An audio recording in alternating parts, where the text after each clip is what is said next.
I'm Asoke Mukerji. I was India's permanent representative to the United Nations. And in the context of the 1971 war, a lot of us who served in the United Nations remember the events that happened in that building that had a direct bearing on the way the war was conducted on the ground. In the narrative of the diplomatic engagement between India and the international community, including India's neighbors, there are two distinct phases during 1971. The first phase is from 1971 March till December 4th, which was the phase of diplomatic engagement before the outbreak of hostilities. From the 4th of December till the 16th of December, the focus was on the campaign on the ground, the military campaign, and the efforts made by some countries to bring a halt to this campaign before it could be successfully completed. In this narrative, India's interest was in ensuring that the tremendous burden that was placed on her by the exodus of almost 10 million refugees from the then East Pakistan into India was mitigated. And for that, the most important point was a political settlement in East Pakistan. When we look at the way in which these events evolved on the ground, it is ironic to note that it was the process of democracy that actually led to the crisis in East Pakistan. The victory in the parliamentary elections of the Awami League in East Pakistan made it the majority party with 167 seats out of 313 in the United Pakistan Parliament. However, the outcome of the parliamentary elections was thwarted by the military of West Pakistan, led by General Yahya Khan, who was the president of Pakistan at that time, as Pakistan was a military-ruled state. And he attempted to block the outcome of this election by launching Operation Searchlight on the 25th of March 1971, under which a lot of leaders of the Awami League were rounded up. Many of them were killed, and the most prominent ones were arrested, including Sheikh Mujibur Rahman.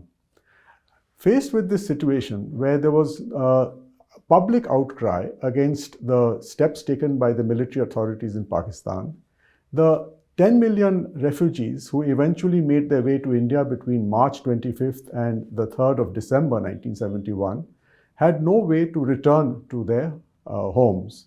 And it was this that India started to agitate in the diplomatic community.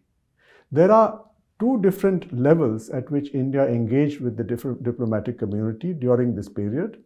The first was with the major powers who were sitting in the UN Security Council, led by the United States, the Soviet Union, France, the United Kingdom, and even to a limited extent with China, because it was a time in 1971 when barely a year ago, Mao Zedong, the chairman of the Chinese Communist Party, had made the first signal to India's acting ambassador, Charge d'Affaires, Brajesh Mishra, in Beijing, expressing interest in the normalization of China's relations with India. So India's engagement during this period with the major powers was the primary focus. But at the same time, India was conscious as a leader of the non-aligned movement and as a developing country that India's point of view of the burden placed by what was eventually called refugee aggression on India's socio-economic development was something that India wanted other developing countries who had become newly independent from colonial rule to also support. So in the process, in 4 months, India sent more than 40 diplomatic missions to these countries to explain the position on the ground. But the main focus was reserved for the major powers because it was their presence as permanent members of the UN Security Council that could result in a decision by the Security Council which could either mitigate the crisis or which could allow the crisis to continue and fester bringing more and more pressure on India's socio-economic fabric. Now, against this background, when the diplomatic engagements started, there was one development which in retrospect played a very important role, and that was the signing of the Indo-Soviet Treaty on the 9th of August 1971 in New Delhi, because the treaty in a way crystallized the way the major powers were going to deal with India. If you take a step back and look at the global landscape of 1971, it's a very interesting situation in which you see the Soviet Union and the United States as the main antagonists of the Cold War, attempting a rapprochement in which they were dealing in a diplomatic way with each other to achieve certain objectives, which later President Nixon put down in a conversation with the Soviet acting ambassador in Washington, Yuri Vorontsov, who was ambassador in India after that, as 4 points. One was the issue of Berlin. The second was the issue of how to limit arms, the arms limitation issue. The third was how to bring a structure of security and cooperation in Europe. And the fourth, of course, was increased and normalized trade relations between the United States and the Soviet Union. So on one level, there was a process of rapprochement. Similarly, unknown to most of the international community, there was a process of rapprochement taking place between the United States and China, which began and came to a head in 1971 July, when Dr. Henry Kissinger, the National Security Advisor of President Nixon, made a secret visit to China while he was on a visit to Pakistan. And the role of Pakistan in facilitating the visit of Dr. Kissinger to China played a very important role in the attitude that the United States would take on the developments in East Pakistan. As President Nixon and Dr. Kissinger put it in their comments, which have been recently declassified, their primary objective was to maintain the unity of Pakistan. They did not want to see a Pakistan which would have an eastern segment, East Pakistan, becoming autonomous or even independent of the state of Pakistan. That was the primary US interest. And because Pakistan played a role in facilitating the rapprochement between the United States and Communist China, this was a price that the United States was willing to pay. And then we turn to the other two members of the Security Council, the United Kingdom and France. Now, for different reasons, both the United Kingdom and France were looking at Europe. This was 1971 when the European Economic Community was being expanded. And from the time the European integration process had begun, France had blocked the entry of the United Kingdom into Europe. Charles de Gaulle had cast 2 vetoes, blocking the attempt of the United Kingdom to enter the European structures. But Charles de Gaulle had passed on. France had a new president, President Pompidou, and this was an opportunity that the United Kingdom saw as a priority for itself to become part of an integrated Europe. And therefore, for the UK, the main focus was on integrating with Europe. Along with that, the UK was also withdrawing its footprint from Asia. Following the 1956 Suez Crisis, gradually the United Kingdom withdrew its military footprint from most of the Asian continent. And in 1971, the most pressing priority for the United Kingdom was to preserve its economic and financial interests in the part of Asia from which it was withdrawing, which was the Gulf. And in that year of 1971, Gulf states were given independence by the United Kingdom, and each one of them became an independent member of the United Nations General Assembly. This was Bahrain, Qatar, and in December 1971, it was the United Arab Emirates. So this was the focus of the United Kingdom, and therefore it did not have any interest in getting involved in what was happening in Pakistan and in East Pakistan. France, similarly, had an independent view on what was happening in East Pakistan, and that view was molded by public opinion in France, which has always played a very, very important role in the political orientation of France. The leading voice in 1971 was of André Malraux, the most well-known international French philosopher, who came down on the side of the humanitarian problems being created by the imposition of martial law in East Pakistan and the conduct of Operation Searchlight. And faced with this pressure, the French government decided to prioritize the political settlement which was necessary to mitigate the humanitarian crisis in East Pakistan. So this was the context in which Indira Gandhi decided to make a highly personal outreach to these four major powers. She left India at the end of October for a visit which took her first to London.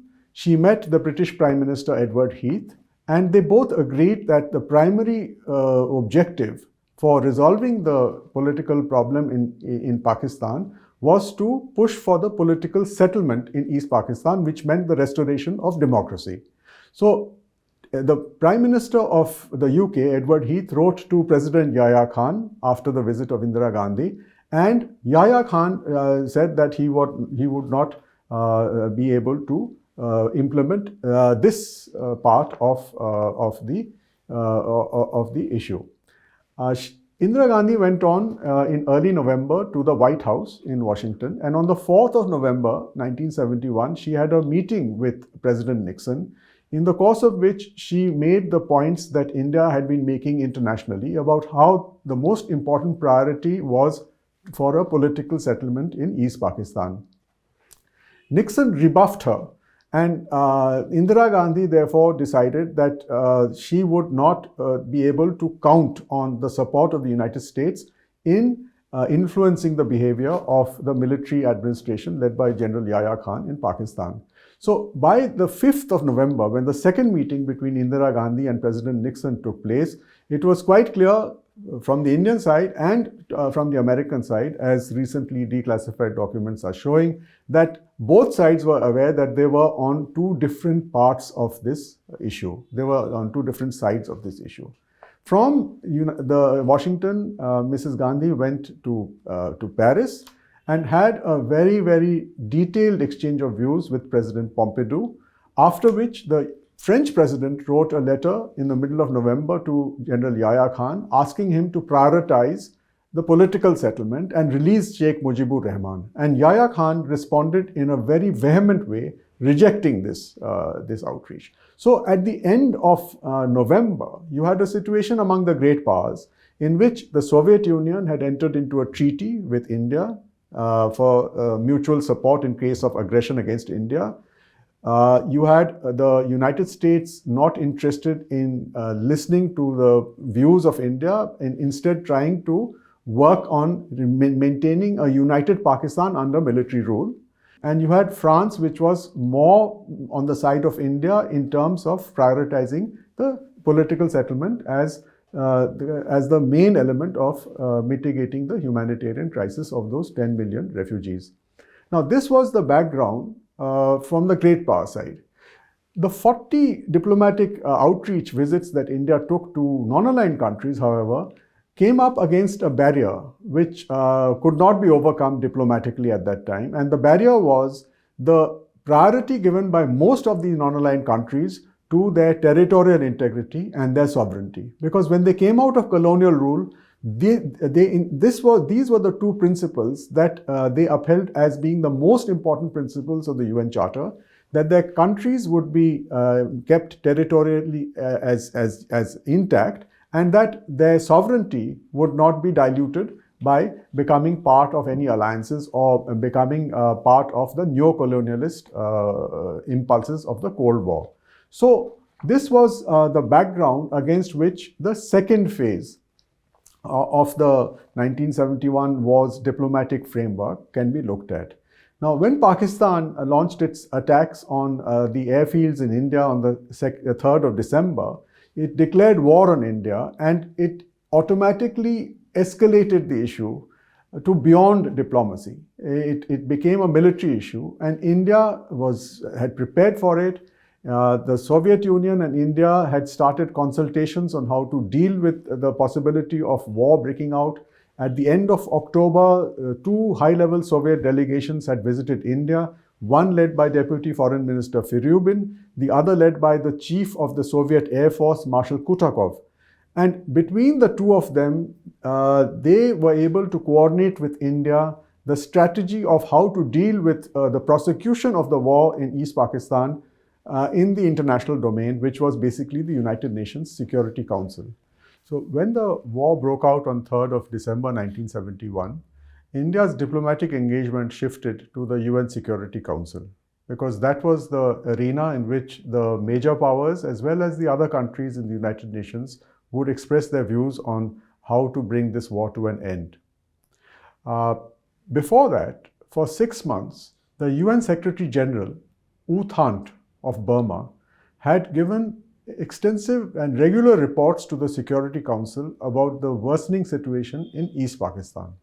He had focused on the humanitarian aspect of the problem, which the UN was trying to mitigate through its own resources in working in refugee camps in India. But he also knew that the solution to the refugee problem lay in a political settlement in East Pakistan. Unfortunately, the UN Secretary General, who has the power under Article 99 of the UN Charter to convene the UN Security Council for any emergency situation like in East Pakistan, was not able to do this because I think of 3 reasons. One was he knew he was coming to the end of his second term, and he knew that it was very unlikely that the major powers would really allow him to play an independent role in bringing this issue to a successful conclusion. The second reason was that his own government, which was led by a military dictatorship in Myanmar, was not supportive of U Thant at all. So he had no support from his own government. And the third was a very tragic personal reason. U Thant had been unwell for some time, and he was hospitalized for almost 2 months during the height of the humanitarian crisis, coming back to the UN only when the war was going on and the Security Council was seized of the matter. So for these 3 reasons, the UN Secretary General could not play the role given to him by the UN Charter to try and broker a peace or broker a solution to the situation on the ground. On the 4th of December, the United States, faced with the war in East Pakistan, which had now spread to West Pakistan because of West Pakistan's military action against India, decided to table a resolution in the Security Council calling for a ceasefire, a withdrawal of forces, and a role for the United Nations to resolve the conflict. It did not address the issue of a political settlement in East Pakistan. However, 11 members of the Security Council, which included the United States and Communist China, voted in favor of the resolution. France and the United Kingdom abstained on it. And it was only the Soviet Union and Poland which voted against the resolution. Now, under the UN Charter, if a permanent member votes against a resolution, that is considered to be a veto. So this was the first veto cast by the Soviet Union on the 4th of December on a resolution moved by the United States. China's role in the United Nations Security Council was something that came as a surprise to many. They adopted the most confrontational approach.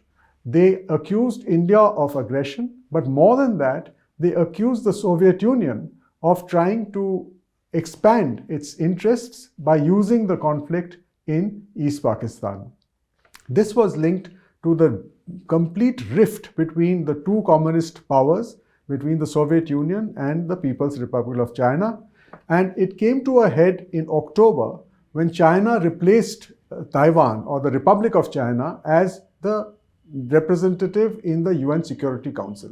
So with the occupation of China's seat by Communist China from the 25th of October 1971, this was a completely new phase of Chinese diplomacy in the United Nations. And the first example were the speeches given by Huang Hua, who represented China, who had been Mao Zedong's interpreter before that, who represented China in the Security Council, and his speeches were vitriolic. And the Soviet delegate, Ambassador Yakov Malik, initially attempted to gloss over it, but eventually was provoked to enter into a counter against the Chinese arguments, and that, in a sense, prolonged the discussions in the UN Security Council on an issue which was not directly linked to the war in East Pakistan.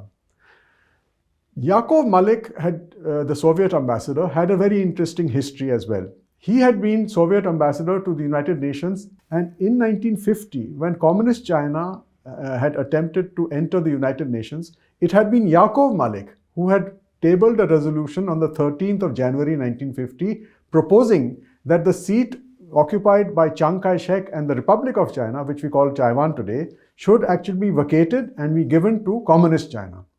On the 13th of January 1950, the resolution moved by Yakov Malik was defeated by 6 votes to 3. The 3 votes that Yakov Malik had in his favor were the Soviet Union, his own vote, India, which was in the first innings as an elected member for 2 years of the Security Council, and Yugoslavia. So these were the 3 countries which were trying to support Communist China entering the United Nations Security Council, and they were opposed by the United States, by the Republic of China, by the United Kingdom, and by France, and so on. So this was the background with which Yakov Malik now saw the new face of Communist China, which he had supported so strongly in 1950, in December 1971, which attacked him personally. And this was, it shifted the atmospherics of the discussion in the UN Security Council quite substantively and significantly. When the veto took place, the United States re-attempted to bring its resolution because it wanted to stop the war in East Pakistan. It wanted to stop the losses that the Pakistani army were facing in East Pakistan. And on the 5th of December, it brought back another resolution. And this time it got countries like Argentina, who are on the Security Council, to also sponsor it. But again, it stopped short of calling for a political settlement in East Pakistan. And again, the same pattern of voting took place. The 11 sub-countries in the Security Council supported the United States and Argentina. 2 countries abstained, which was the United Kingdom and France, and 2 opposed, which was again Soviet Union and Poland. So again, this was the second veto on the 5th of December.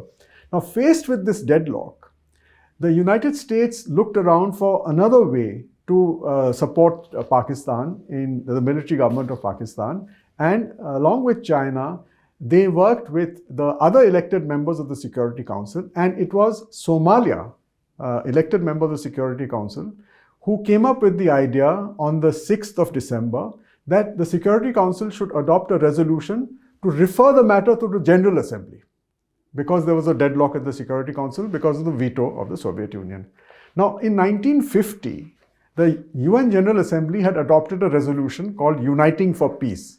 And this was again adopted at a time when the Security Council had been deadlocked on the Korean War because of the Soviet veto. According to this resolution, the General Assembly could take cognizance of an issue which was being discussed in the Security Council if the Council was deadlocked. But as everybody in that room knew, the General Assembly resolution could not be implemented. A General Assembly resolution is recommendatory in nature. It doesn't have the legal force of a Security Council resolution. Under Article 25 of the UN Charter, the Security Council resolution has to be implemented by all member states of the United Nations. So when the Somalia resolution was tabled on the 6th of December, it got 13 votes in favor, and Soviet Union and Poland abstained.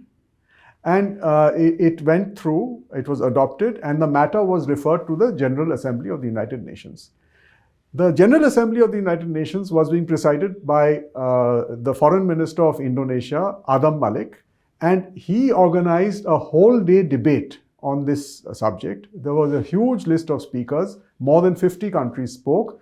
At the end of that debate, Argentina moved a resolution which essentially mirrored the resolution that had been moved in the Security Council, which called for a ceasefire, withdrawal of armed forces, and a role for the United Nations. But it did not touch upon the political settlement required in East Pakistan to bring the refugees back in a sustainable manner. So the vote in the General Assembly was, out of 131 countries, 104 countries voted in favor of the Argentinian resolution, which was supported by the United States and China. 11 countries abstained, including France and the UK, and 10 countries opposed it, which was the Soviet Union, Poland, India, Bhutan, and so on. So this was the General Assembly resolution which came out on the 7th of December. However, the resolution, when it was conveyed to both India and Pakistan, it was Pakistan which quickly responded on the 8th of December saying that we agree with everything of this resolution and let's bring it back to the Security Council to have a follow-up. India took time till 12th of December to reply to this resolution of the General Assembly. And when India's reply was given to the President of the Security Council, the main point that India made was that India upheld all the principles of the UN Charter and all the points made in the debate, but the main point was that there was no focus on a political settlement in East Pakistan, and therefore India was not able to implement this General Assembly resolution. Between the 8th and 12th of December, the activity regarding the war in East Pakistan moved into another phase, and that was the bilateral phase where the United States, President Nixon and his Secretary of National Security Advisor Kissinger tried to bring the Soviet Union away from India. And they had meeting in the White House with the Soviet acting ambassador Vorontsov, in which they said that you should not continue to support India in the Security Council, and if you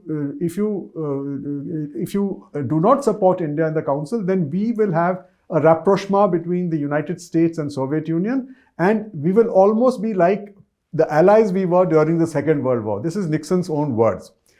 Vorontsov, of course, reported this conversation to Moscow, and there was no response from Moscow to this conversation immediately.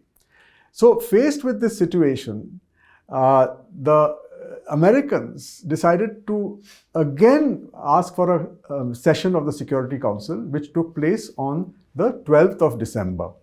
And on the 12th of December, again, there was an attempt to now this time take the General Assembly resolution and make it a Security Council resolution. But again, the main point that was missing was the need for a political settlement. So again, the third veto of the Soviet Union was cast on this resolution on the 13th of December. So these were three important decisions, public decisions, recorded decisions by the Soviet Union, which actually implemented not only the treaty of 9th of August between India and the Soviet Union, but also prevented the Security Council from taking any decision which would, by that time, try and stop the forward movement of the Indian armed forces in East Pakistan, which India had recognized on the 6th of December as the independent state of Bangladesh. So when the Security Council could not adopt the resolution for the third time, by this time it had decided to invite the foreign ministers of India and Pakistan to address it in its debate.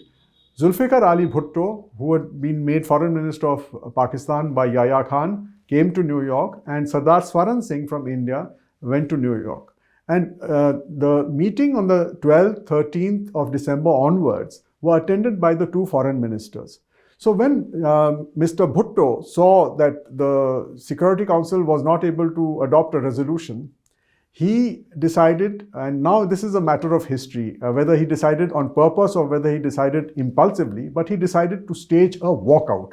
So there's a fascinating photograph of the Foreign Minister of Pakistan, Mr. Bhutto, leading the Pakistani delegation out of the Security Council in protest against what he called the filibuster, the delaying tactics of the Security Council, which was aimed at ensuring that Dhaka would fall to the Indian armed forces. And sure enough, on the 16th of December, Dhaka did fall to the Indian armed forces, and the surrender was signed by General Niazi of the Pakistan Army and General Aurora of the Indian Army in Dhaka, which is a very historic photograph which is there in most of our defense establishment buildings even today, which is given a very prominent place. But here I think it is important to, again, from the diplomatic perspective, look at how Pakistan played its cards faced with this situation in the Security Council. It used a resolution which was being tabled by Poland, which wanted to focus on the political settlement in East Pakistan, to time its walkout from the Security Council.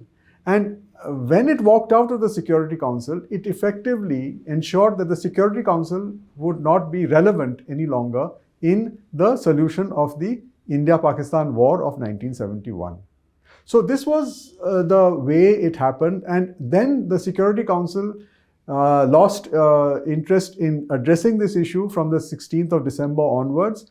Foreign Minister Sardar Swaran Singh informed the Security Council that that Pakistan had signed its surrender on the 16th of December in Dhaka, and India had offered a ceasefire on the 17th of December in the western sector. And it was also mentioned that in the process, India would abide by the principles of the UN Charter and the Geneva Conventions when it had taken so many thousands of Pakistani soldiers as prisoners of war. This was part of the problem, but it didn't have an ending in the Security Council until the 21st of December, because between the 18th, 19th and 21st of December, the Council had to make a recommendation on who would succeed U Thant as the Secretary General of the United Nations.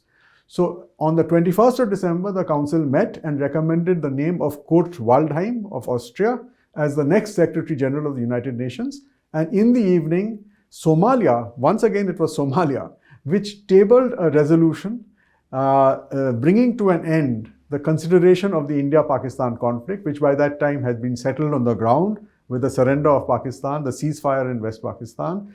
And the resolution was adopted by a vote of 13 in favor and 2 abstentions. And the 2 abstentions, the 2 countries which did not support the resolution were again the Soviet Union and Poland, because they said that the resolution made a reference to the General Assembly resolution which they had opposed, and therefore they would not be party to it in the Security Council.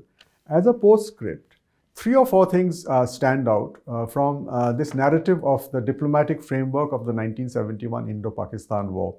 The first was that faced with a humanitarian crisis, the international community, both bilaterally as well as multilaterally through the UN system, was not able to respond. And what was called by the Indian ambassador Samar Sen as refugee aggression was not countered, despite the fact that the UN had not only instruments to mitigate the humanitarian crisis, but also a convention adopted in 1948 which outlawed genocide. And faced with the genocide that was taking place in East Pakistan, the UN failed to stop the genocide. And probably that is a background that is worth recalling today when everybody is talking of the Rwanda genocide, the Srebrenica genocide, and so on and so forth, the Yazdi genocide in Iraq. All these mass atrocity crimes have continued despite the fact that the UN adopted a convention on outlawing genocide in 1948. The second point is that the discussion in the UN and the international engagement with the major powers showed that ultimately it had to be, any issues between India and Pakistan had to be resolved bilaterally. And that was the commitment given by India in the UN. And in the space of 7 months, from January to July 1972, this bilateral process came to the center stage. On the 2nd of July, the Simla Agreement was signed between Zulfikar Ali Bhutto of Pakistan and Indira Gandhi of India, and it was signed as a treaty. And it's important, I think, to recognize that the treaty between the 2 parties to the dispute effectively removed any reference to the United Nations from their bilateral discussions, even on an issue like Kashmir. And I think since the treaty was registered as a registered document of the United Nations under Article 102 of the Charter, it plays a similar role as, for example, in domestic civilian jurisdictions, we talk of registered wills. The registered treaty, the Indo-Soviet, the Indo-Pakistan Treaty, the Simla Agreement, effectively overtakes any other decisions which were taken by the United Nations before July 1972. And I think that this is something that is worth looking at for the future when we look at how to resolve conflicts and disputes. The third thing that happened was that Bangladesh, which became an independent country, was not allowed to take its place in the United Nations General Assembly in August 1972. And it is very ironic that a country which came out of this bloodshed and this conflict was prevented from becoming a member of the UN General Assembly mainly because of the veto, the first ever veto by Communist China, which was cast on the 25th of August in the Security Council, objecting to Bangladesh's application for membership. It took 2 more years, during which India was a member of the Security Council as an elected member, for Bangladesh's application to be finally approved, and it was done in 1974. And in September 1974, Sheikh Mujibur Rahman led the first delegation of Bangladesh to the UN General Assembly, and that brought to an end this issue of the future aspirations and orientation of Bangladesh as far as its membership of the United Nations is concerned. And the fourth issue, and I think the most important issue of the 1971 conflict, is the fact that by the emergence of an independent Bangladesh, the entire theory on partitioning British India on the basis of religion was contradicted, because this was something that sitting in 1947, none of the policymakers would have ever foreseen that by itself religion in South Asia would not be the basis of a state, that the basis of nationhood depended on a larger civilizational ethos in which language, for example, played an equally important, if not more important role than the other components that go into nationhood. So this was the negation of what was called the two-nation theory of 1947, the emergence of Bangladesh. And today, the world is living with these issues, because since 1972, the biggest change that has taken place in the global diplomatic landscape is that conflicts have become internalized. Now, the maximum number of conflicts on the agenda of the Security Council are conflicts within states rather than between states. And how the UN deals with these conflicts and how members of the United Nations, including the permanent members, deal with these conflicts is the real test of how relevant the United Nations will be and how relevant international law will be in ensuring peace, prosperity, development, and security. Because these are the objectives, and this is the reason why the call for reforming the United Nations, which has been consistently mentioned by India in the last decade or more, has assumed such an urgency today. And I think that this is the perspective with which I would like to close this narrative of the diplomatic framework of the 1971 war.